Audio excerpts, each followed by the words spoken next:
Salam uşaqlar, bu gündən fizikadan hazırlaşan uşaqlar üçün sıfırdan qayda izah edirəm.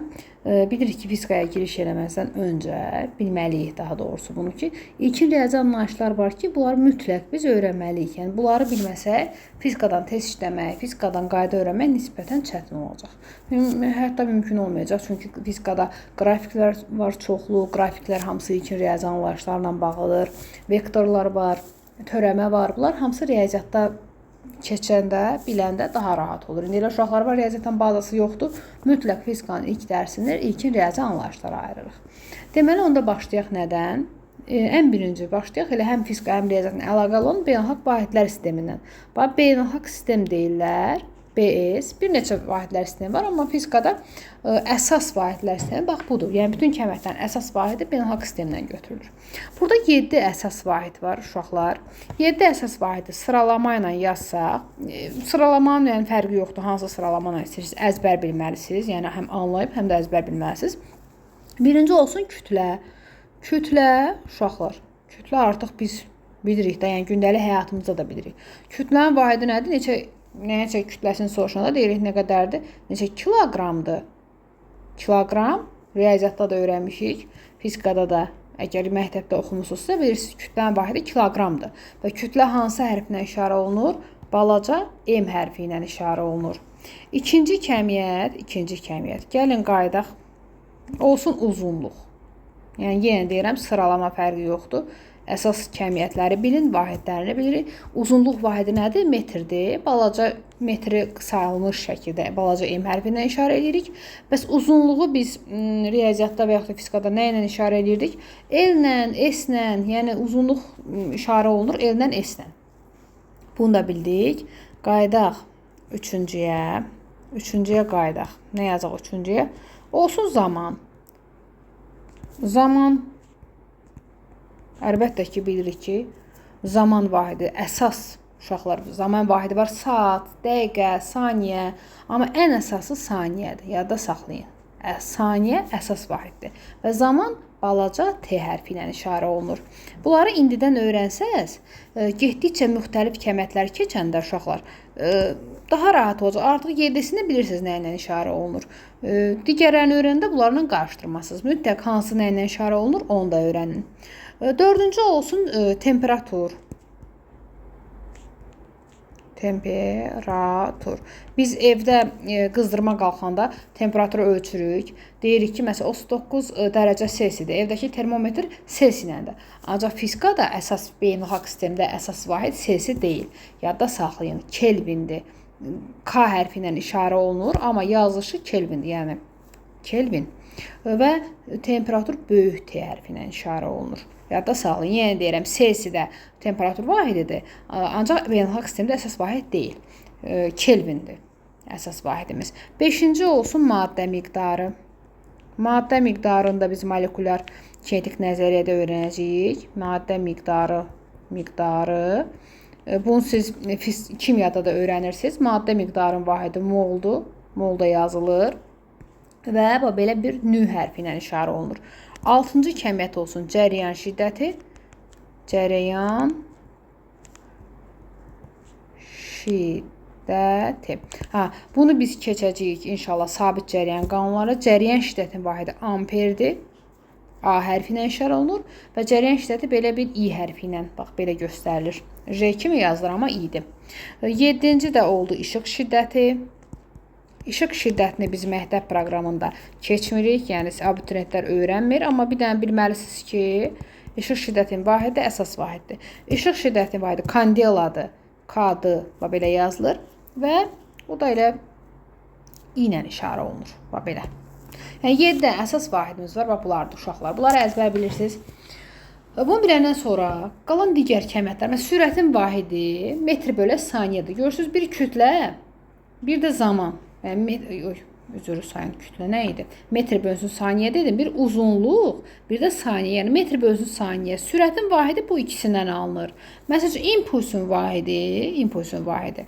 Kiloqram vurulsun metr bölünsün saniyədir. Yəni bu üçünün vahidindən alınır. Yəni digər işin, enerjinin, digər kəmiyyətlərin, gücün hamısının vahidi bunlardan alınır. Yəni bunları artıq necə deyim, açmaq olmur. Bax, bu bura qədərdir. Ən sıfır belə deyək də, yəni birinci səviyyə bunlardan başlayır. Yadda saxlayın. Vahid açılışı fizikada çox vacibdir. Yəni çox testlərdə istifadə edəcəksiniz. Hər mövzuda var.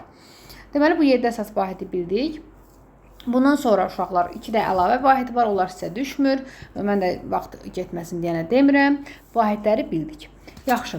Sonra uşaqlar, bizdə vahidlərin qarşısında onluq ön şəkilçiləri olur.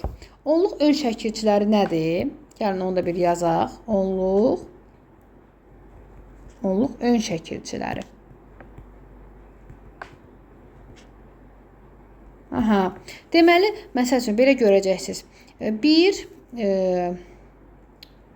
nə yazım bura? Bir milliqram. Bax belə. 1 milliqram. Görürsünüz, bax qram vahiddir. Qla işarə olunur. Riyaziyyatdan öyrənmişsiniz bunları aşağı siniflərdə. Qarşısındakı M artıq onluq ön şəkilçisidir. Ən əsas, ən çox istifadə olunan 5-6-sıdır ki, mən onları deyəcəm. Siz yenə də lazım olsa kitabda, qayda kitabında hamısı var. İstəsəz, yəni əzbərləmək qabiliyyətiniz yaxşıdırsa əzbərləyin. Ən çox istifadə olunan, elə bax, milli özüdür. Milli. Sonra milli nə qədərdir? 10 üstü -3-dür və balaca M hərfi ilə işarə olunur. Sonra nə var? Sonra 10 üstü -6 olsun. 10 üstü -6. 10 üstü -6 mikrodur. Və hər hansı kəmiyyətin qarşısında MK-dır. Bax, vahid deyil. Vahidin qarşısında bir dənə mikro. Məsəl üçün, kulon elektrik yükün vahididir. Onun qarşısında bir dənə MK var. Tutaq ki. Bu MK o deməkdir ki, məsəl üçün, demir ki, 100 kulondur. 100 kulondur. Deməli, bu 100 kulonun qarşısında MK varsa, MK kulon. O deməkdir ki, 100 vurulsun 10 üstü -6. Bax, bu 10 üstü -6 qoyursan o yerinə. 10 üstü -6 deyəndə bu 2 sıfırdan bu getdi, qaldı 10 üstü -4 kulon imiş. Mütləq çevirmək lazımdır. Olduğu kimi saxlamaq olmaz. Çünki cavabı səhv alarsınız. Yaxşı, bunu da bildik. Sonra bir də var, mənfilərdən 10 üstü -9. 10 üstü -9. 10 üstü -9-dan nanodur. Nano, səhv yazdım. Nano. O da balaca N hərfi ilə işarə olunur. Və bunlar mənfilərdə əzbər bilməli oldunuz. 3 dənə də müsbətdən bilsəz, 10 üstü -3, 10 üstü 6, 10 üstü 9-u da lap deyək də. 10 üstü 9-u heç testdə falan görməmişəm, yenə də bileyim. 10 üstü -3, 10 üstü -3 kilodur. Və vahidin qarşısında bir dənə balaca K hərfi olur. 10 üstü 6 meqadır. -6 meqadır. Böyük M olur vahidin qarşısında. Məsəl üçün, mega kiloqram. Bax, görürsünüz, kiloqramın qarşısında mega o deməkdir ki, yəni 10 üstü -6-ya vurmalısan. 10 üstü 9 isə giqadır. Böyük G hərfi ilə işarə olunur və bunu yazırsınız. Adı giqadır. Qalanları yenə deyirəm, istəsəz əzbərin, amma heç görməmişəm testlərdə. Hər ehtimal siz yenə də baxın. Bu 6-sını isə mütləq əzbər bilmək lazımdır uşaqlar. Vahidləri bildik. Ön şəkilçiləri bildik. İndi gəlin bir neçə vahid çevrilməsinə baxaq. Yenə deyirəm, elə uşaqlar var ki, bunu çox rahat bilirlər. Məktəbdə yaxşı oxuyublar, bazaları var, riyaziyyatı yaxşı bilirlər. Və yaxud riyaziyyatın 9-cu sinif hazırlığa çox adam gedir, ona görə bilir. Amma elə uşaqlar var ki, getsə də öyrənməyib və yaxud da bilmir. Mütləq, əgər fizikadan öyrənə bilmirsə, riyaziyyatdan öyrənin. Yəni, hamısı bunlar riyaziyyatda siz keçmişsiniz. Yaxşı, zaman vahidlərinə baxaq uşaqlar. Ən sadə, 1 saat nə qədərdir? 1 saatımız 60 dəqiqədir. Düzdürmü? 60 dəqiqə. 1 dəqiqəmiz nə qədərdir? 60 saniyədir. Yəni, ən çox sizə zaman çevrilməsi bunlar lazım olacaq. 1 saat neçə saniyədir? 3600 saniyədir. Bunların hamısını istifadə edəcəyik dərsdə. Bir də 1 sutkanı bilirik. 1 sutka nə qədərdir? 1 sutka 24 saatdır. Zaman vahidləri bildik. Yəni, bunları onsuz da gündəlik həyatımızdan istifadə edirik. Gəlin indi baxaq. Uzunluq vahidlərinə. 1 kilometr, bura bir uzunluq yazım. 1 kilometr neçə metrdir? 1000 metrdir. 1000 metrdir. Sonra 1 metr neçə santimetrdir? 100 santimetrdir ən əsas. 1 santimetr neçə millimetrdir?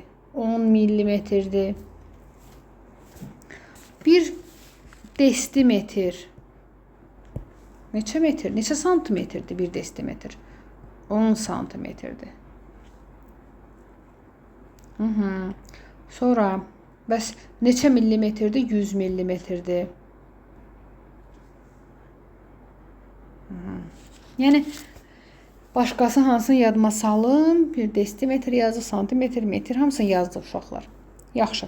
İndi gəlin. Nəyə baxaq?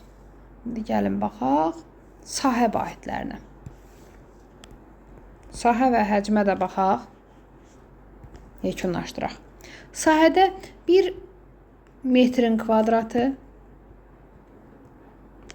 1 desimetrin kvadratı 1 kilometrin kvadratı. Əvvəlcə bunları yazıram ki, sonra çevirim. Yaxşı, bir də 1 metrin kvadratı olsun. 1 metrin kvadratı.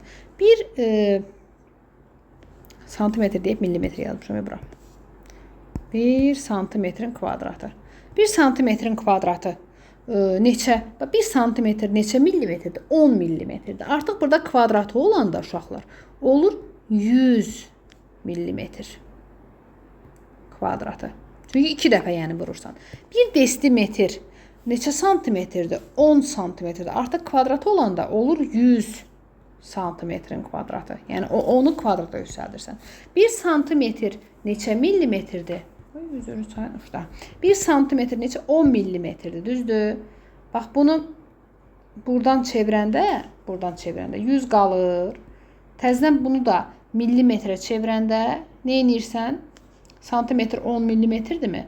Həmin onu da 2 dəfə vurursan olur 100 metrin kvadratı. Yəni 10 üstü 4. Bunu silib 10 üstü 4 yaza bilərəm. Başa düşməsəz aşağıda deyin bir də yazın. 10 üstü 4 millimetrin kvadratı. Yəni 10.000. 1 kilometrin kvadratı. 1 kilometr neçə metrdir? 1000. Artıq kvadratı olanda 1000'i 2 dəfə bir-birinə vurursan. O da 10 üstü 3, 10 üstü 3 eləyir nə? 10 üstü 6. 10 üstü 6 metrin kvadratı. Sonra 1 metr neçə desimetrdir? 10 desimetrdir. Onu da kvadrata yüksəldirəm, olur 100, yəni 10 üstü 2 yazıram. Desimetrin kvadratı. Yəni özünüz artıq buradan tərəfsən eləyə bilərsiniz. Bir də sahə vahidlərindən 1 hektar var. Bir də 1 ar var. 1 ar var. 1 ar nə qədərdir? 1 ar 100 kvadratdır. 100 kvadrat metrdir. Arı dedim, hektarı yazdım. Üzr istəyirəm, bunu aşağı yazım.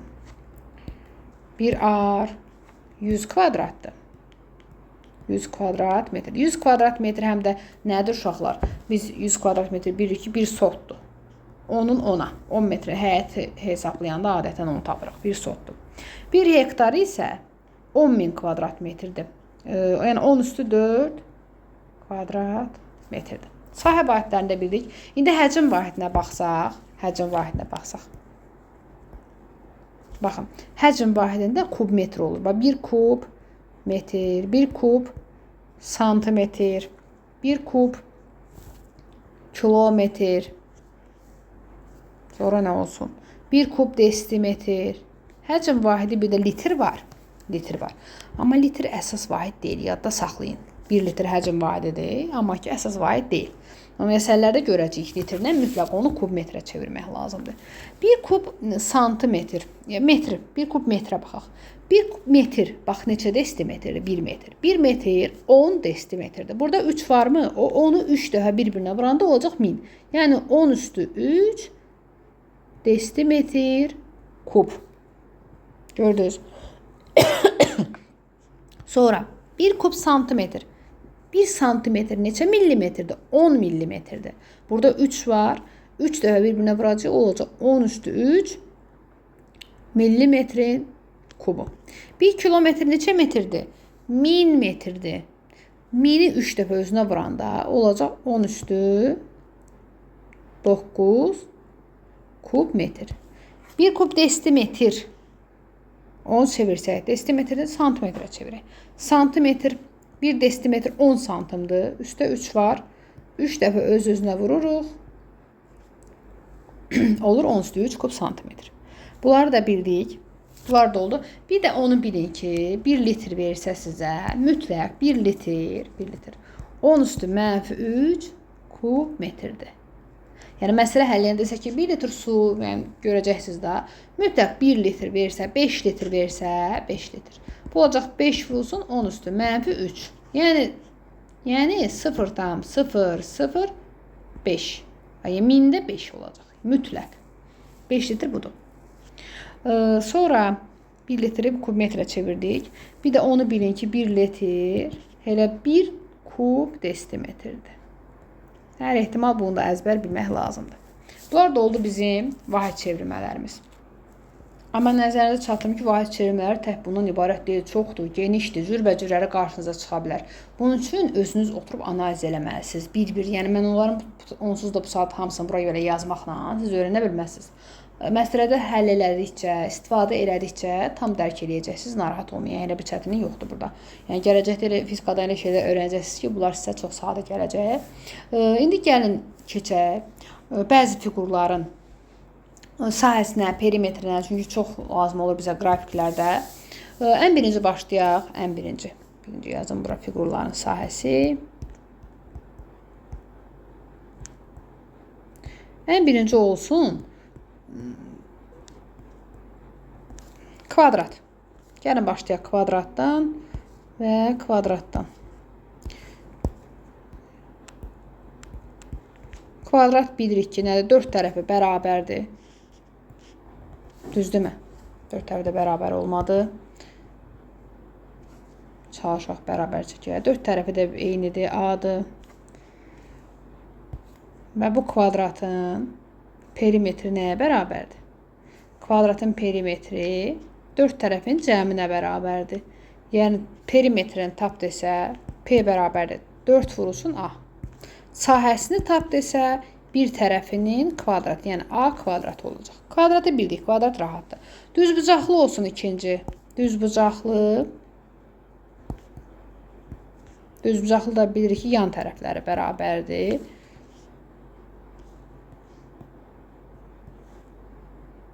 Baxın.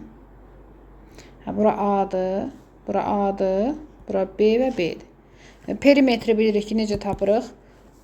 Tərəflərini toplayırıq. O da sonda olur 2 vurulsun A plus B. Sahə isə olur A vurulsun B. Bunlar rahat. Üçüncü başlayaq üçbucaqdan uşaqlar. Olsun adi bir üçbucaq və düzbucaqlı üçbucaq. Üçbucaq. Birinci başlayaq düzbucaqlı üçbucaqdan. Fiquru bu tərəfə çəkəcəkdim. Düzbucaqlı üçbucaqdır. Bura A olsun A, bura olsun B.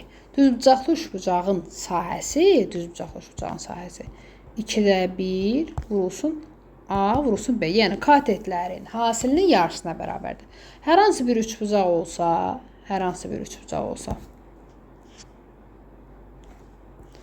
burada nə edirik? Bu tərəfi A-dırsa və bu tərəfə çəkilən hündürlük varsa, onda üçbucağın sahəsi olur 2-də 1, 2-də 1. A vurulsun H. Bunları mütləq bilməliyik uşaqlar. Daha sonra bir dənə baxaq trapesiyaya. Bu oldu neçənci üçbucaq idi? Bu 4 olsun trapesiya.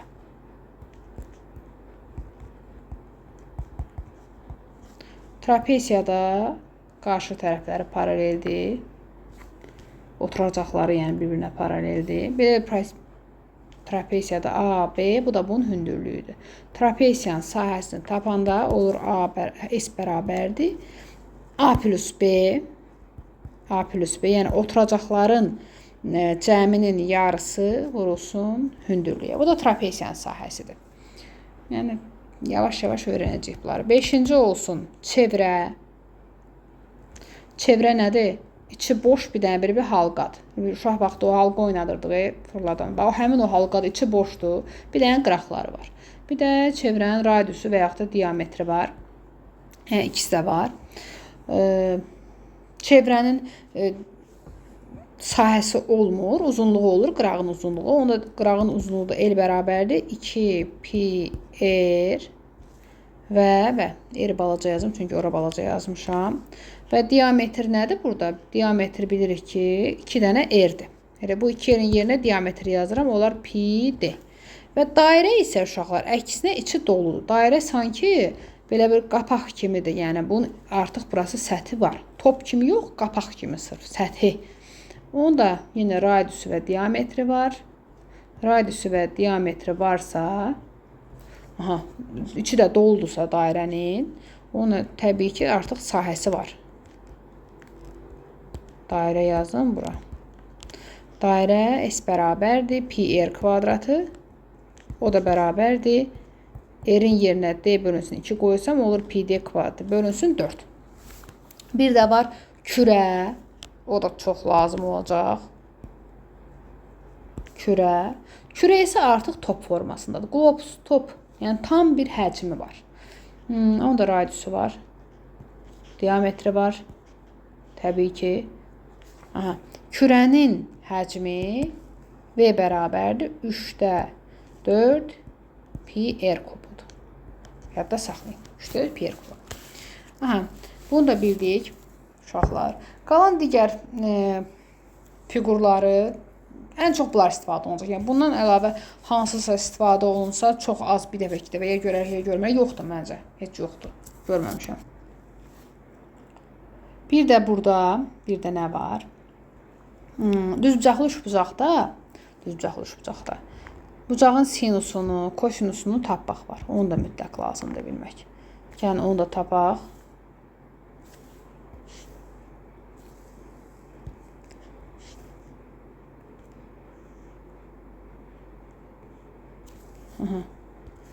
Bura düz bucaqdır. Bura hər hansı bir bucaqdır. Və buranı adlandıraq A, B, C. Deməli, düz bucaqlı üçbucaqda ən birinci bilməliyik Pifaqor teoremini. Pifaqor teoremi nədir? Pifaqor. Nədir Pifaqor teoremi? Pifaqor yazdım. Səhv oldu. Pifaqor. Teoremi. Və deyirik ki, bu bucağın Pifaqor teoremini yazıram, üzrü sayım. Pifaqor teoremində katetlərin kvadratları cəmi A-nın kvadratı üstə B-nin kvadratı bərabərdir hipotenuzun kvadratı cəminə. Bunlar bilirik ki, katetdir. Bu tərəflə, bu tərəf katetdir. Bu tərəf isə hipotenuzdur. Yəni katetlərin kvadratları cəmi hipotenuzun kvadratına bərabərdir. A-nın kvadratı, B-nin kvadratı, C-nin kvadratına. Bunu bildik. Bu qalsın burada. Bundan sonra bizə lazımdır, bax, çox istifadə edəcəyik. Bucağın sinusu, kosinusu, tangesi, kotangesi. Gəlin baxaq. Bax, bu bucağın sinusunu tapanda yazıram. Sinus alfa bərabərdir. Bax, qarşıdakı katetin, bu sinus alfanın qarşıdakı katet nədir? Bax, budur. Yəni A-dır. Qarşıdakı katetin A-nın bir şeydir. Hipotenuza C-yə nisbətidir. Kosinus alfanı tapanda kosinus alfa bitişik katetin, bax, bu bucağı tapırıqsa, həmin bucağa bitişik katet B-dir. Yəni həmişə B olmur. İndi bu səfər mən B qoymuşam. Başqa hərf də ola bilər orada. Rəqəm ola bilər. Yəni onu götürürsünüz. Bitişik katetin B-nin hipotenuza C-yə nisbəti. Tangens alfa. Qarşıdakı katetin A-nın, yəni bitişik katetə nisbətlidir. Kotangens də onun tərsidir. Bitişik katetin qarşıdakı katetin nisbətlidir. Görürsünüz, bu A böl B oldu, bu B böl A oldu. Yəni bir-birinin tərsidir. Bunu da bildik. Düzbucaqlı üçbucaqda bunları rahat tapa biləcəyik. İstifadə edə biləcəyik. Baxaq görək nə qalır. İndi gəlin qrafiklərə baxaq. Qrafikləri, funksiyalar, qrafiklər bölməsində riyaziyyatda keçirsiniz. Deyirsən, 10-cu sinifdə səhv eləmirəmsə keçirsiniz. Bəlkə də keçmişsiniz 9-da, qarışdırmış ola bilərəm. Əsas bizə nə lazımdır uşaqlar? Bizə lazımdır asıllıqlar. Məsəl üçün, bax, riyaziyyatda funksiya var. Birinci başlayaq, y bərabərdir k vurulsun x funksiyası. Bax, bu düz mütənasiblik asıllığın qrafikidir. Düz mütənasib asıllığın qrafiki isə, düz mütənasib asıllığın, bir dənə qələmin rəngini dəyişim. Aha, qrafik isə, bax, bu cürdür. Bax, bu y x-dan düz asılıdır. Bax, ona görə koordinat başlanğıcından keçən düz xətt olacaq. Yəni, bunu nə qədər artırsaq, bax, bunu 2 dəfə artırsa, bu x da 2 dəfə artacaq. Bu o deməkdir, yəni düz asıllıq. Başqa digər tərəfdən, bir dəqiqə, digər tərəfdən düz asıllığı həm də belə göstərə bilərik. Baxın, məsələn, y2 bölünsün y1 bərabərdir x2 bölünsün x1. Yəni, kəmiyyətin dəyişməsini tapanda bu qaydanı da tətbiq edəcəyik. Buradan k-nı tapsaq, bax, k-nı. K bərabərdir nəyə? Y bölünsün x-a. Bax, düsturlardan tapanda, bax, bunu tapanda. Elə bir ki, hasil, düzdürmü? Vuruq.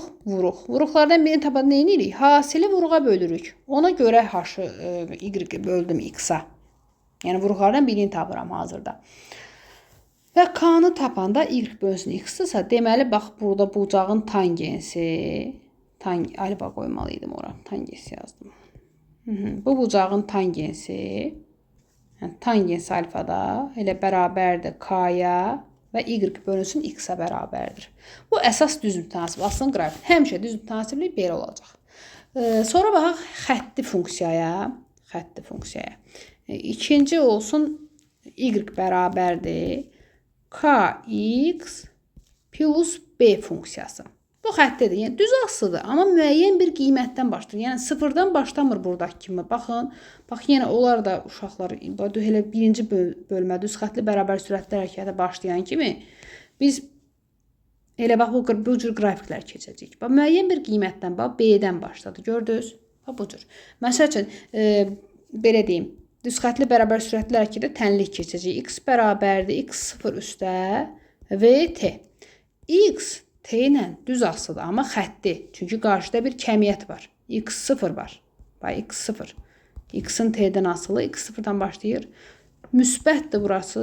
Yəni, yuxarı bu cür gedəcək. Yəni, qrafikləri keçəndə daha geniş izah edəcəm. Yəni, hələlik bunu ilkin anlayış kimi öyrənirik. Bu oldu düz asılılıq, bu oldu xətti düz asılılıq. Belə deyək. Və üçüncü olsun. Tərs mütənasib asıllıq. Y bərabərdir k bölünsün x. Bax, bayaq sürətdə idi, yəni məxrəc yox idi. Bir-bir eyni sırada idilər. Bunlar düz asılıdır. Amma artıq məxrəcə düşdü. Biri yuxarıda, biri aşağıda qaldı. Bu tərs mütənasib asıllıqdır.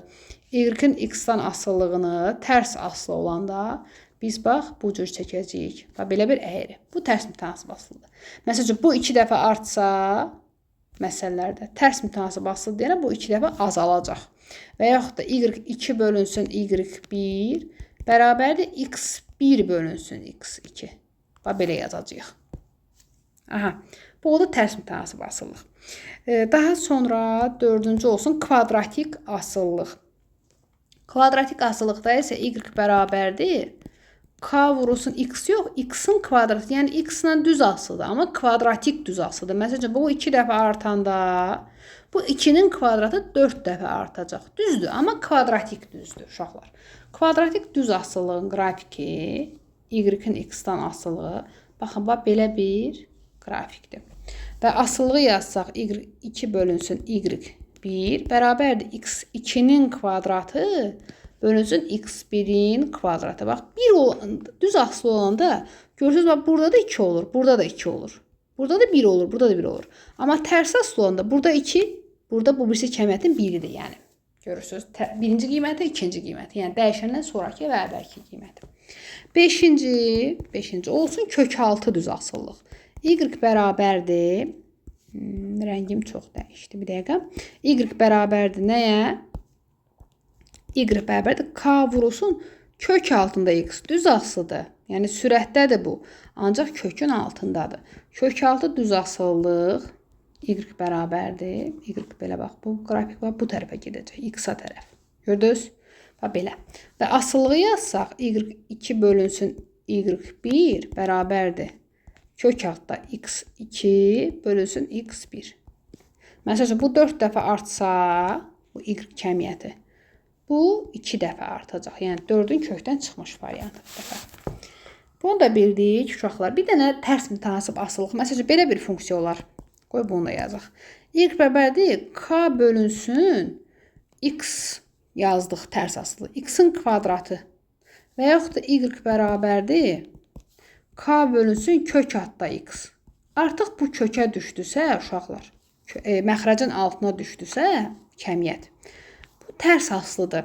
Və bunların hamısının qrafiki tərs asılı. Yəni, məxrəcdə olan kəmiyyətlə asılılıq qrafiki həmişə belədir. Bax, görürsünüz, bax, bu da bu cürdür. Bax, bu cür. Bu da bu cürdür. Və burada çəkdim, bu da bu cürdür. Yəni, tərs asılılıq həmişə bu cürdür. Baxmır ki, məxrəcə o kökdədir, üstündə kub var, üstündə kvadrat var. Biri məxrəcdədirsə kəmiyyətin, onunla həmin kəmiyyətdən asılılığı tərs asılır. Amma asılılığı yaxsan, y2 bölünsün y1, kvadratik tərsi də düzdür, x1 bölünsün x2-nin mötərizə kvadratı. Məsəl üçün, bu 7-cini yazsam, y2 bölünsün y2 bərabərdir, x1 bölünsün x2 kök adda. Gördünüz? Yəni, tərs asılı, amma kök adda tərs asılı. Bu da oldu bizim qrafiklərimiz. Bir dənə törəmədən də ilk anlayışları deyim. Sadə biz nəyə istifadə edəcəksə, vektorları gələn videoda izah edəcəm. Vektorlar biraz sığışmadı. Hələlik bunları bilək. Baxaq törəməyə. Törəmə nədir? Riyaziyyatda siz onu geniş keçəcəksiniz. Bax, gələcəksiniz, müəlliminizdən də çox biləcəksiniz törəməni. Amma hələ ki, o məncə 11-də hətta keçirilir proqramda. Ona görə yəni fizika müəllimlərinə lazım olan qədərini mən sizə deyim. Fizikada sizə lazım olan qədəri, daha doğrusu müəllimlərə yox. Müəllimlər daha çox da bilə bilərlər. Amma sizə abituriyentlərə sırf anlayışlar, ilk anlayışlar lazımdır. Deməli, ən birinci sizə belə bir tənlik veriləcək. Düzxətli bərabər sürətli hərəkətdə biz keçəcəyik. Düzxətli bərabər təcilli hərəkətdə. Tutaq ki, 5 üstə 2t üstə 3t-nin kvadratı. Bax, belə bir tənlik olacaq. Törəmənin birinci qaydasını yazım ki, sabitin törəməsi sıfırdır deyir. Sabitin törəməsi ən birinci qaydamız. Törəməsi sıfırdır. Sabit nədir? Sabit bir dənə tək rəqəmdir. Bax, budur. Bax, bunun x-dan törəmə alanda, bunun hamısından törəmə alacaq tək-tək. Və burada 5-in törəməsi, birincinin törəməsi gedəcək sıfıra. Bu qaldı. Bunun törəməsi getdi sıfıra. Məsələn, hər hansı bir sabitin törəməsi bərabərdir sıfıra. 6-nın törəməsi bərabərdir sıfıra. Qayda budur. Sonra ikinci, uşaqlar. İkinci nə yazaq? X-in törəməsi, hər hansı bir dəyişənin törəməsi, x-in törəməsi bərabərdir 1-ə. Belə yazıram.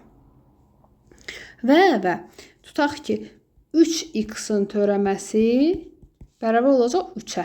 Çünki 3-ün törəməsi qalacaq, x-in törəməsi 1 eləyəcək. Vurulacaq olacaq 3. 5x-in törəməsi olacaq 5. İndi burada da 2t deyil.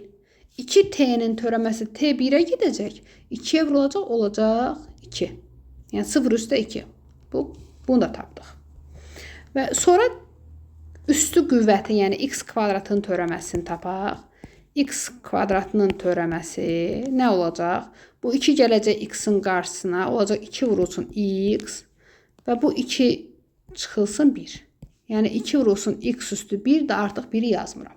Burada da nə var? 3t kvadratı yazmışam. Qoyun, yəni bir dənə də belə misal yazım. 3x kvadratının törəməsi yazıram.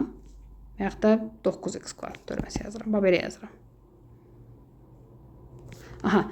Bu 2 gəlir qarşıdaya 9-a vurulur. Olur 18. X üstü. Bu 2 çıxılsın 1. Olur nə? 18x.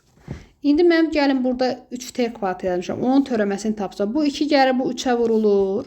Olur 6. Düzdürmü? T vurulsun. 2 çıx 1. O da 1 eləyir. Da artıq mən onu yazmıram. Görürsünüz, tənliyimiz axırda bu oldu. 0-ı da yazmağa ehtiyac yoxdur. Yəni bu x-in törəməsini tapanda 2 üstə 6t aldıq. İndi mən bu daha geniş demirəm. Çünki düz xəttli bərabər sürətli təcili hərəkəti keçəndə bunu bir-bir izah edəcəyik ki, niyə bununla törəmə alaq ki biz? Onu orada biləcəyik. Hələ ki törəməni necə tapırıq onu bilirik. Yaxşı. Sonra bir dənə də baxaq. Cəmin törəməsi. Bax elə burada yazdığımdır. Fərqin törəməsi. Cəmin törəməsi elə onların ayrı-ayrı törəməsinə bərabərdir. Məsəl üçün elə qoy riyazi dildə yazım. X üstə y-in törəməsi bərabərdir x-in törəməsi üstə y-in ayrı-ayrı törəməsi. Və yaxud da fərq olsa bu, yenə eyni şey, x-in törəməsi çıxılsın y-in törəməsi. Və budur. Bir də əsas funksiyalar sinus x-in törəməsi, kosinus x-in törəməsi. Bunları bilməliyik. Sinus x-in törəməsi müsbət kosinus x-dir. Kosinus x-in törəməsi mənfi sinus x-dir. Yadda saxlayın. Mexanikada, belə mexaniki dərslərdə bunu çox görəcəyik. Bir də uşaqlar, bu sinusda belə ola bilər. Sinus 5t-nin törəməsi. Belə görəndə 5 gəlir qarşıya, olur 5. Sinusun törəməsi nə idi? Kosinus idi. Olacaq kosinus 5t. İndi belə bir misal yazıram. Kosinus 7t-nin törəməsi. 7 gəlir qarşıya. Olur 7. Kosinus törəməsi mənfi sinusdur. Mənfi 2 çıxdı 7-nin qarşısına olur. Sinus 7t. Gəlin bir dənə də bir iki dənə misal eləyək. Tutaq ki, x bərabərdir 3 üstə 7t çıxılsın 8t-nin kvadratı. Dedim, sabitin törəməsi 0-dır. Bax, bundan törəmə tapanda uşaqlar. Sabitin törəməsi 0-dır. 7t-nin törəməsi deyəndə, yəni bunun üstündə heç nə yoxdur deyə uşaqlar. T gedir 1-ə, 7 qalır. Və çıxma olduğu kimi qalır. 2 gəlir bu 8-ə vurulur 16 və t-nin də üstündə 2-dən 1 çıxanda t qalır. Üstü qüvvətin törəməsini bir dənə deyim. X üstü məsəl üçün 7-nin törəməsi nə olacaq? Siz 7 çıxmayacaq qarşınıza. Burası bu 2-dir bizdə ən çox. Kvadratdır. 3 belə çıxmayacaq qarşınıza. Yəni x kubu çıxmayacaq. Amma bir dənə misal budur ki, bax bu üstü qüvvət gəlir qarşıya və 7-dən 1 çıxırıq olur 6. Bax törəmənin əsas məğzi budur. Ona görə x kvadratının törəməsi 2 gəlir qarşıya, x vurulsun 2 çıxılsın 1-dir. Ha belədir. Yəni 2 çıxılsın 1 də 1 eləyir. Ona görə qalır nə? 2 üstü 2 vurulsun x. Bir dənə də tənlik yazıram. X bərabərdir 5 çıx belə olsun. 5t kvadratı çıx 6 üstə 10t. Yerini dəyişdim. Belə də ola bilər də.